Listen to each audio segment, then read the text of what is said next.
Assunto. Agora 11 horas e 22 minutos, vamos trazer informações sobre o presidente Lula, que segue internado na UTI do Hospital Sírio-Libanês em São Paulo. Ele que passou por uma cirurgia de emergência na última madrugada, na madrugada, né, de domingo, de segunda-feira, na verdade. E o que a gente tem de notícias aqui do médico dele, Dr. Roberto Kallil, que conversou com jornalistas. Dr. Roberto Kallil, cardiologista, que cuida da saúde do presidente Lula e que lidera, de certa maneira, essa equipe médica, diz que o presidente Lula passou muito bem a noite e está de bom humor. Foi o que disse o médico do Lula. Ainda não saiu o boletim médico que estava programado para agora pela manhã.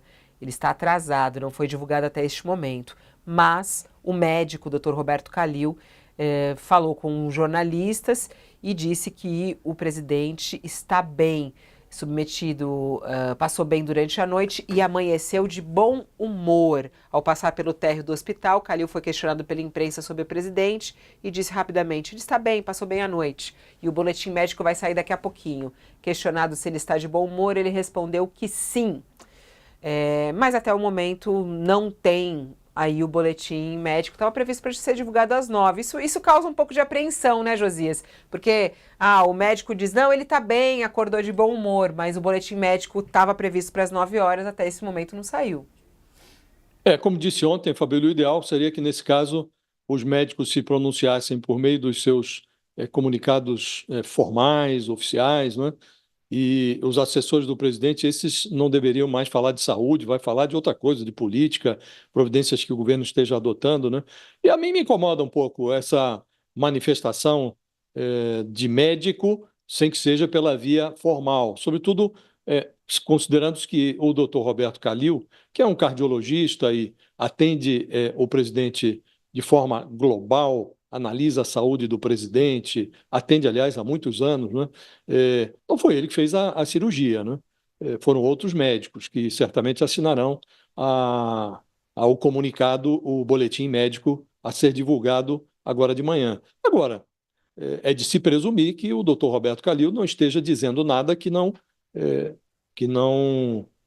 constará do boletim médico, né? Se ele está dizendo que o presidente está bem, o boletim há de confirmar que o presidente está bem. Essa questão de se está de bom humor, se não está, aí é a avaliação pessoal do Roberto Kallil, né? Agora, é bom saber, Fabíola, que o presidente está bem, que está se recuperando adequadamente. Havia uma previsão de que ele permaneceria na UTI por 3 dias. Estamos agora entrando no segundo dia e o doutor Roberto Kallil previu que o Lula estaria em Brasília já na semana que vem. Se tudo correr como o doutor Kallil está prevendo, será muito bom para o Lula. Ficará entendido que ele realizou uma cirurgia com muito êxito e que não houve sequelas, né? E ele vai tocar a vida dele, vai se recuperar. Me incomoda um pouco o fato de o presidente ter sido transferido às pressas para São Paulo à noite para fazer uma cirurgia de madrugada, porque o presidente estava sob monitoramento médico, vinha realizando exames periódicos depois que ele caiu em outubro no banheiro do Alvorada, né?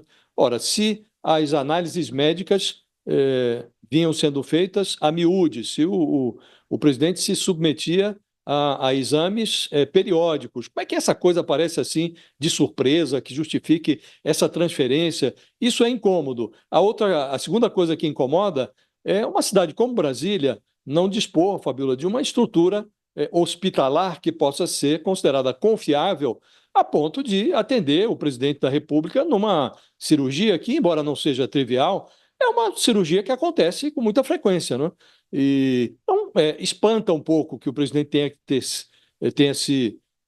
tenha sido levado assim às pressas para São Paulo, uma vez que ele vinha sendo monitorado pelos médicos desde que levou o tombo, e espanta também que os médicos tenham considerado que Brasília não dispõe de uma estrutura adequada. E o presidente não estava no hospital qualquer, estava no próprio Sírio-Libanês, na unidade do Sírio aqui de Brasília. Ô, Thales, chama aquele intervalo bonitão, vai.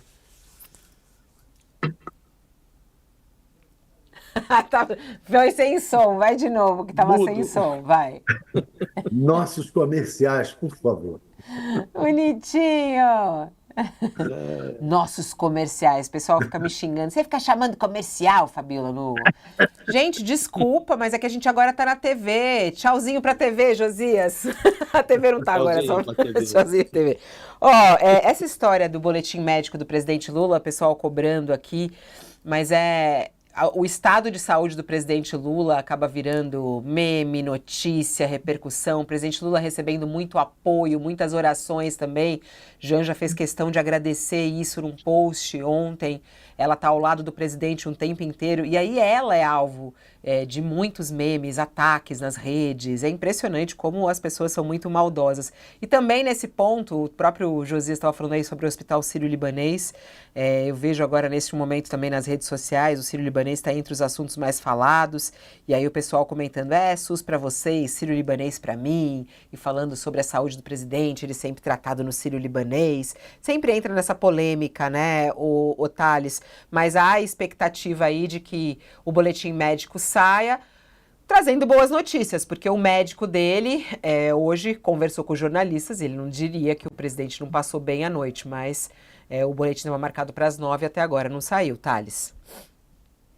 Olha, a questão do boletim médico realmente não me causa apreensão, não. Acredito que o Calil é uma pessoa com credibilidade e ele não faria uma declaração dessas sem ter alguma base. Então, eu não me preocupo. A minha principal preocupação é o fato de estamos num momento decisivo.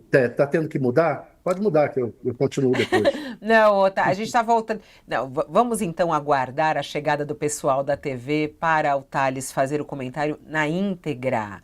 Entendeu? Já estamos de volta com todo mundo conosco. É TV, é YouTube, é rede social, é página do UOL. O Thales está falando sobre o que preocupa ele neste momento. Estou interessado em saber. Vai lá. O que me preocupa é que estamos num momento decisivo do país. Fim de ano legislativo, com votações importantíssimas da reforma, da regularização da reforma tributária e do pacote de corte de gastos da União. São momentos decisivos.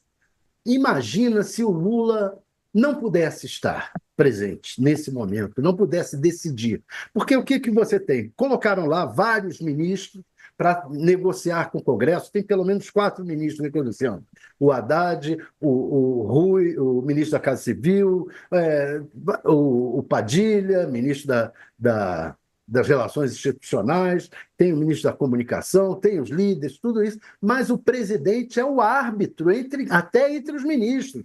Às vezes, o ministro da Casa Civil acha que pode ser feita uma concessão ao que está sendo negociado com o Congresso, e o ministro da Fazenda acha que não. E o presidente, em geral, é o árbitro disso. Agora, se você não tem um corpo de auxiliares do presidente capazes de resolver o problema, aí a coisa é complicada. E o que há hoje, de fato, no ministério do Lula, é que não é o mesmo ministério do primeiro e do segundo governo, que eram ministérios mais densos, mais encorpados. Você tinha lá, por exemplo, o Zé Dirceu, que, bem ou mal, na ausência do Lula, ele era o grande articulador político do governo e decidia lá no Congresso. Você tem que ter essa figura que tenha a força para, na falta do presidente, arbitrar a relação entre os ministros com segurança. Então, é uma questão que me preocupa, que o Lula ainda não estabeleceu, e ele tem que preparar daqui para frente, daí porque está se falando agora na reforma ministerial. A reforma ministerial seria uma oportunidade para o presidente encorpar seu ministério.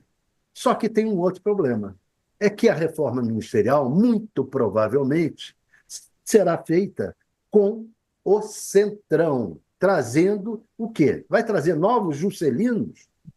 Vai trazer novos Fufucas? Como é que vai ser essa reforma ministerial? Vai encorpar o ministério? Vai ter um ministério capaz de responder nos momentos em que houver a ausência do presidente? O vice-presidente tem, tudo bem, é uma pessoa simpática, interessante, todo mundo gosta dele, mas o PT não é petista. Era um tucano até pouco tempo atrás. O PT tem restrições, apesar de se dar bem com ele. Então, isto é que me preocupa. O Lula não criou uma equipe capaz de preencher o vácuo da sua ausência.